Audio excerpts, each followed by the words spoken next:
China's rise has been something of a miracle.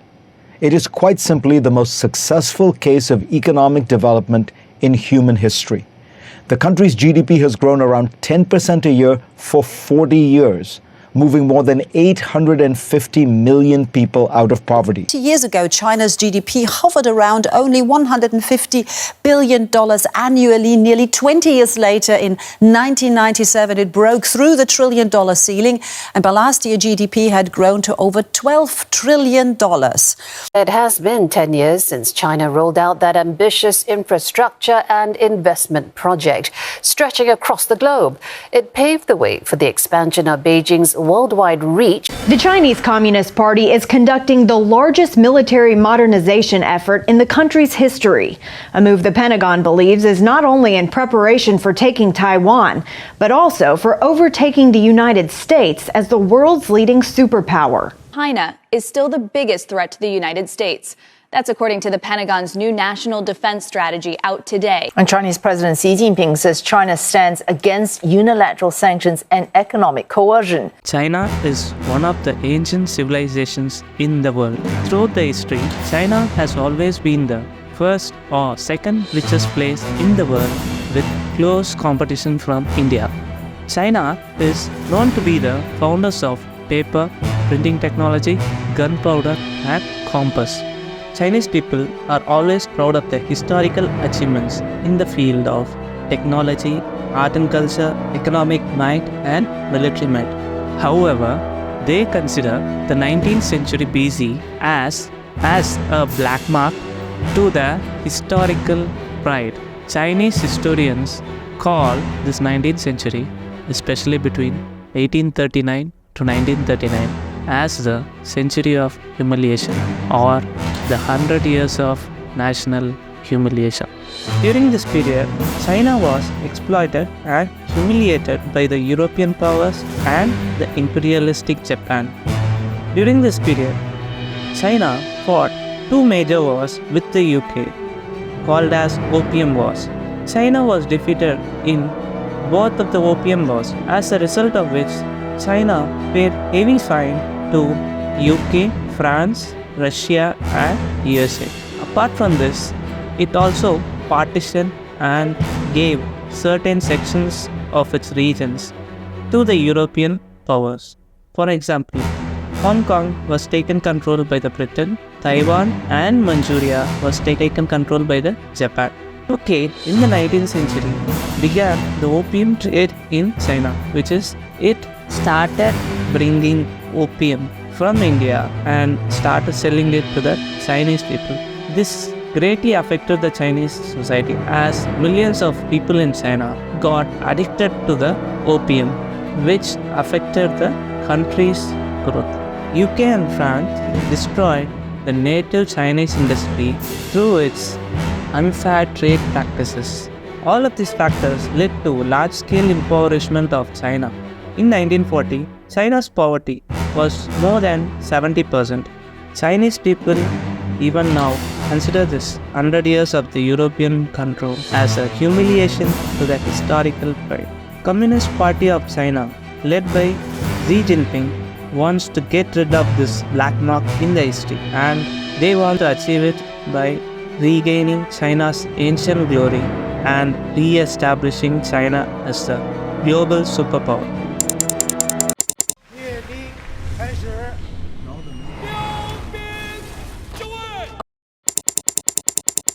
Under the leadership of Xi Jinping, China pushes the envelope to achieve what he called the China Dream. 实现中华民族的伟大复兴，就是中华民族近代最伟大的中国梦。因为这个梦想啊，它是凝聚和寄托了几代中国人的夙愿。 He wants to achieve this feat by making China as the #1 economic player and military player by 2049. 2049 is the year which marks the 100th year anniversary of Communist Party of China coming to power. Unlike the previous leaders of China, Xi Jinping has been taking several initiatives to establish China as a global superpower. and place itself as the center of the world. 中华民族伟大复兴中国梦的时代，是我们日益走进世界舞台中央，不断为人类做出更大贡献的时代。 Any country which wants to become a global superpower should be successful in the following factors. Number 1. How much are the other countries dependent on your country for your resources? Number 2. How less dependent is your country on other countries for critical resources? In case of military conflict, what are the alliances of other countries that will go to war with you, strengthening your military capability? Not so surprisingly, China is working to excel in all these attributes. Number 1. How much are other countries dependent on China? In 2013, China launched an initiative called Belt and Road Initiative. This project is the brainchild of Xi Jinping. Chinese government had declared earlier in 2013 that around $1 trillion would be invested in different infrastructure projects under this initiative. This initiative aims to build a series of infrastructure projects across more than 150 countries.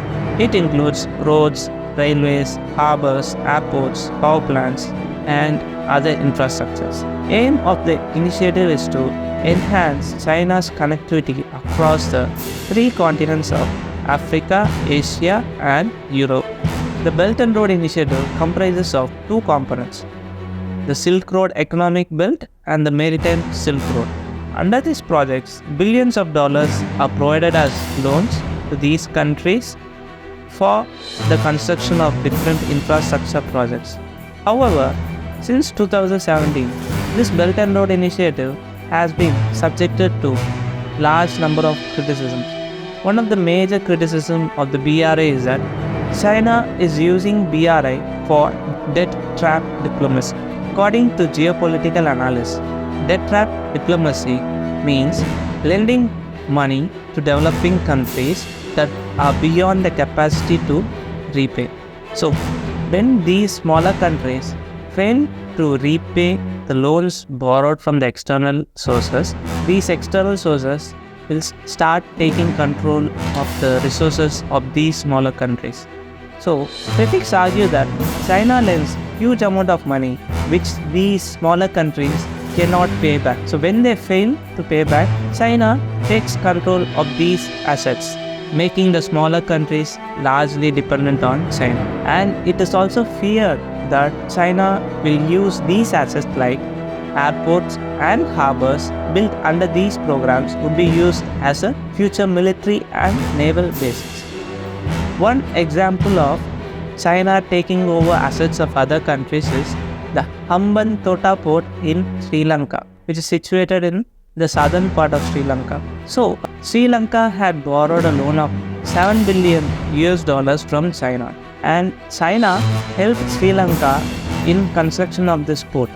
However, when Sri Lanka failed to repay the loan that it had borrowed from China, China took over this Hambantota port for a 99-year lease.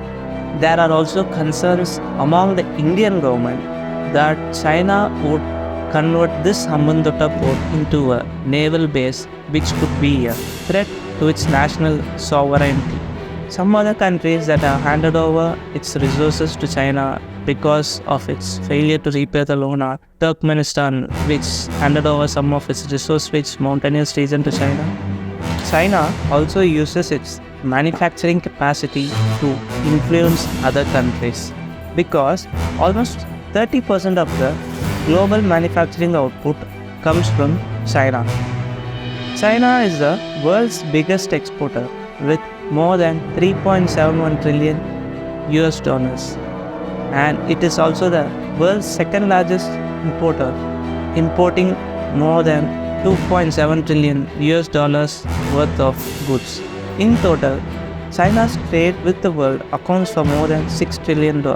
This shows how the entire world is dependent on China for its manufactured goods. Let's understand the dependency of the world on China with an example of India-China relationship. India's relation with China in the year of 2021 was going through a difficult phase because of the escalation of tension at the border between China and India. At this point, there was a military clash between India and China, and huge number of armed people were being built up across the border in both sides. Even under such a situation, India's import from China in the year 2022 was the highest, which crossed $100 billion. This is not just an example for India.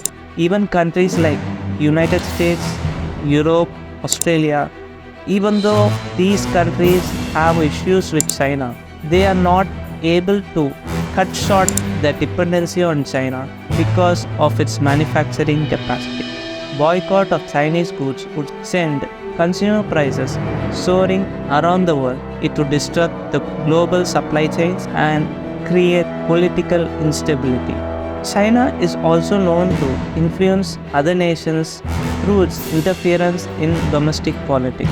Even recently, ex-PM of Britain, David Cameron, was criticized for receiving funds from China. Apart from this, China has been blamed for interfering in domestic politics of countries like Canada, Australia, New Zealand, Maldives, and some other countries. China interferes in the domestic politics by transferring funds to politicians to speak in favor of China. It also carries out online campaigns spreading information and disinformation which are in favor of China. Apart from this, in the recent times, China has been establishing close relationship with countries that are under US sanctions.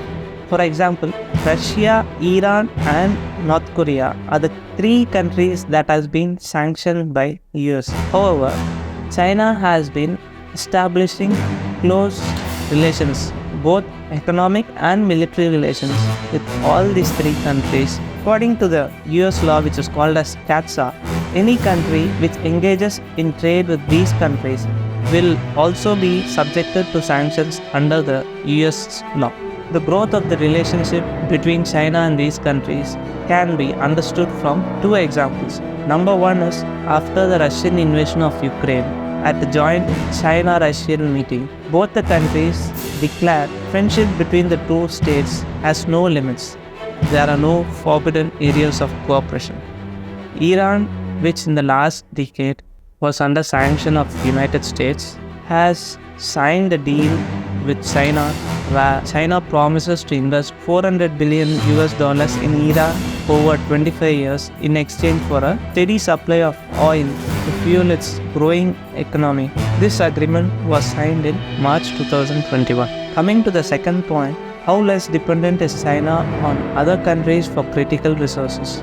China has been taking several measures for the past 20 years to become self-sufficient in every industrial domain. Because of these measures, China has become self-sufficient in most of the critical resources.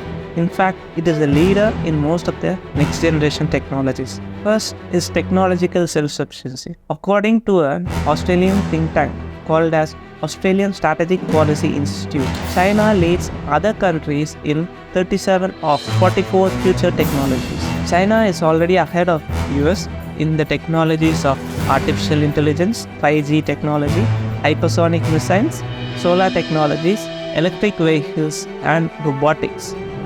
China dominates the global solar market, accounting for more than 70%. China produces more than 1 million electric vehicles, which is comparatively higher than US annual production, which is only 1 lakh. In the EV industry, China dominates the global market. China accounts for more than 50% of the world's refining and processing capacity. EV manufacturing process can be divided into 3 phases. Number 1, upstream. It is the phase of extraction of raw materials and manufacture of the components of the electric vehicles. Number 2 is midstream, phase of manufacturing of the electric vehicles. Number 3 is downstream, availability of charging stations and other aftermarket services. China is a global leader in all the three phases and dominates the EV vehicle supply chain. Apart from this, China has also been taking adequate efforts to make itself financially self-sufficient. When Russia invaded Ukraine, USA imposed a series of sanctions. It kicked out Russian financial institutes from SWIFT, paralyzing its financial sector. SWIFT is a financial transaction system established by US and European countries. Every day, more than $5 trillion are transacted through this payment system. Being thrown out of SWIFT means financial institutes of that country cannot do cross-border transactions. China, being the world's second largest economy and world's largest trader, knows that being thrown out of the US dollar payment system like SWIFT will cause financial catastrophe for China. It is taking several measures to protect itself from any kind of future sanctions against it by USA. It is working on making yuan an international currency and development of cross-border interbank payment system, which is called as CIPS. It is an alternative for SWIFT that is being built by China. As of March 2023, more than 1,200 financial institutes of 103 countries are a part of the system. BRI is another measure of China to make yuan an international currency, where it lends loans for different countries in yuan for the infrastructure projects. Because of all these measures, Chinese yuan is increasingly being used in international settlements. In 2022, Chinese yuan was ranked as the 5th most actively traded currency, amounting to more than 6 trillion yuan. However, it still lags far behind in terms of the trade value settlement of US dollar. And coming to the last part, what are the countries that will fight along with China in case of war? To understand this concept, we have to understand about the US alliance. After the Second World War, USA established NATO along with its American and European allies in 1949. NATO is a military alliance. According to this alliance, if any nation under this alliance is attacked by a non-NATO nation, it shall be considered as an attack against all members, and all other members shall assist the attacked member with armed forces if necessary. At present, China does not have such alliances. Even though Russia, Iran and North Korea are close to China, still it is unclear whether they will assist China in a war. However, there are chances that China may establish such alliances in future. China's achievement in terms of economic growth, technological development and military growth has been extraordinary. It has made all these achievements in the last 20 years. No other country has experienced growth like this in the past. China's capacity to assess the future and prepare long-term plans and achieve it is mind-boggling. Its dominance in technologies like electric vehicles, solar industry is an example for that. China sees USA and Western powers as its biggest enemy. All of the China's policies are made by keeping the Western powers in mind. Even US considers China as the biggest threat to the national security of United States. Despite its achievements in the past, the chances of China replacing US and becoming the single largest player in the world by 2049 is less. There are several reasons for it, which we shall discuss it in the next coming videos. With this, we come to the end of the video. Thank you for watching. If you like the video, please press the like button as it will help us with the YouTube algorithm. For more such insightful videos, please click the subscribe button. If you want us to make video on any other topic, please mention it in the comment section. Thank you and bye-bye.